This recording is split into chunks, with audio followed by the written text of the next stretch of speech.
the president of the West Virginia State Senate, Republican, Jackson County, Mitch Carmichael. Mr. President, good morning. How are you, sir? Good morning, Hoppy. I'm great. How are you this morning? Well, just trying to keep up with everything. I thought that yesterday there was movement. I thought yesterday there was the most movement in the budget discussions since the session began, with the governor meeting with Republicans and with Democrats and kind of going back and forth. Was yesterday the most substantial day in budget discussion so far? Probably.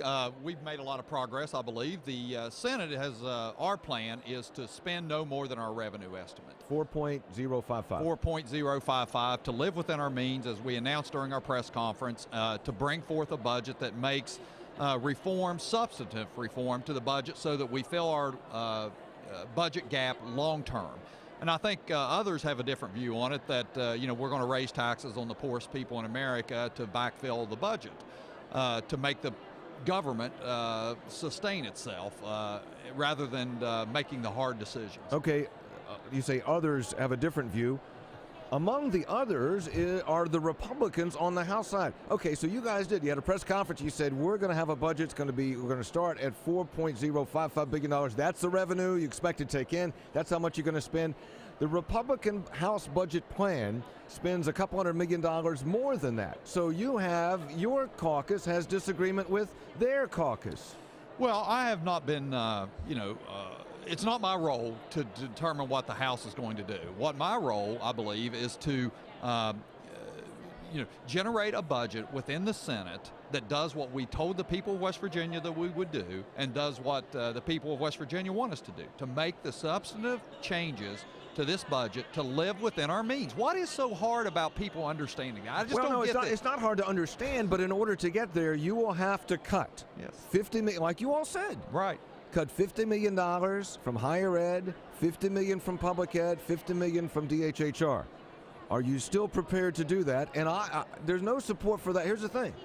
There's no support for that from the governor, and there's no support for that in with the Republican majority in the House. Well, I'm not yelling at you. No, listen, I appreciate the opportunity to respond to those things, because if there's three entities involved in this. There's the House, the governor, and the Senate. And all I'm saying, and without disparaging anyone else involved in this conversation, the Senate will do what we said we would do.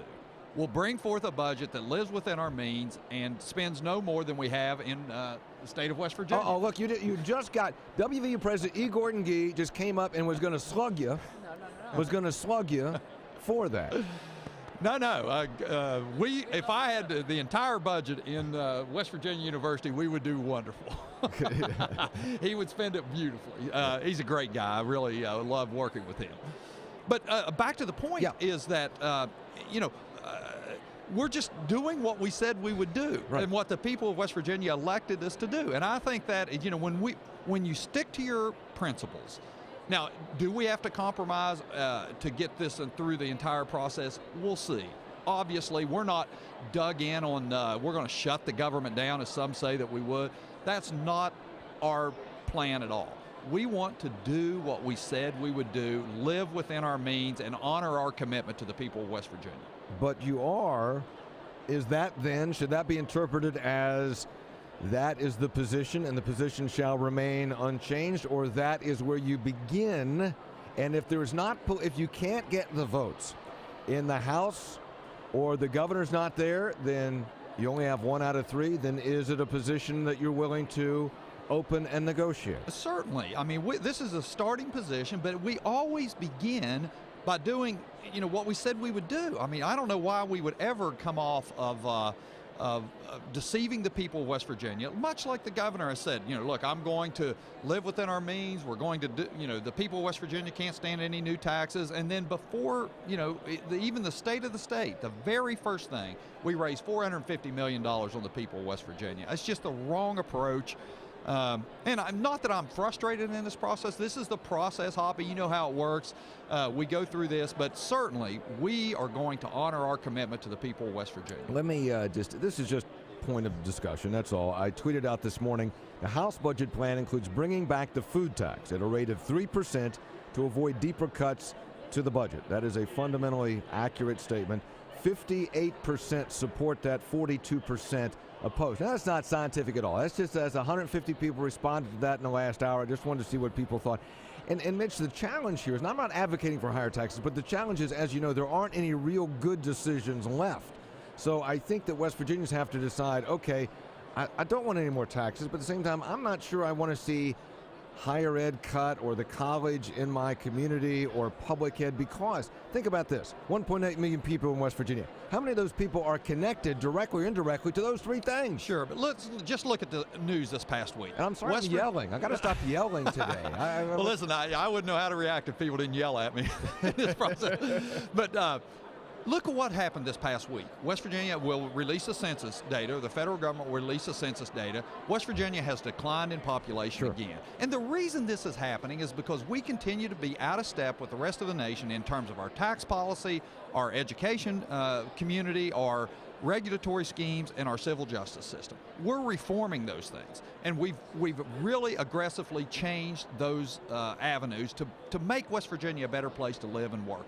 But in this environment, in a declining population, why would we ask people of West Virginia to dig into their pockets for $350 million in new taxes when all we have to do, and let's put this in the right context too, we're talking about a 5% cut in the DHHR budget. We're talking roughly a 15 to 20% cut in higher education budget, and we're talking on the order of a 5% cut, perhaps, in public education. We're not talking about devastating the patient, as the governor uses that analogy. We're talking about moderate reform that puts West Virginia in a sustainable budget position, and it's fallen to this Republican-led legislature to do these things in these difficult budget times, and we're happy to lead. Senator Mitch Carmichael's with us, the Senate President. So this tax plan that came out of the Senate Finance Committee, and I had it explained to me this morning, but do you know what it is? Yeah, it's essentially, and you can boil it down to a very basic concept, shifting from a consumption tax from an income tax. And almost virtually without exception, the economists will tell you that is the pro-growth strategy, to move more toward a consumption tax that a little more. We're talking 1% more. Okay, so and then reducing the income tax so that people can keep more of their hard-earned money. So it's, I think, raise the consumption tax to 7%. 1% increase. Yeah, and have 3 brackets for income tax. Is that right? It shifts all the brackets downward in our income tax so that every individual paying income tax gets an income tax reduction. And they so the money that people are working to earn, they will be able to keep more of it. Does this plan, has it been scored, and does this plan bring in additional revenue to help balance the budget, or is it revenue neutral? It's designed to be revenue neutral, such that this is not a tax increase by any means. The manner in which we implement the tax from a timing perspective, the shift, we want to make sure we're very cautious in ensuring that we don't devastate the budget in any manner. We've heard all these people about when you shift the taxes, be careful. So we're shifting it in a timing perspective that brings a little more money to the table this year, this fiscal year. So we can perhaps use that to backfill some of the budget reductions if the governor feels we need to spend more money. What the Senate wants to do, though, and I want to reemphasize this, is live within the revenue estimate, the budget that we have been given, the money that we take in. For the people of West Virginia, this is to me, it's just so simple.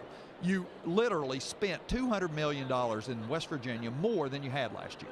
You spent $200 million more, and now you want to come back in and spend another $300 million in addition to the $200. It's just the wrong policy. Your radio station owner wouldn't do this. I mean, you need to balance your budget on the money that you collect, and that's just as simple as it gets. Senate President Mitch Carmichael. Mitch, thank you for coming by. I appreciate your time. I know it's busy. Great to be here. Yes, busy, but we love it. All right, thanks.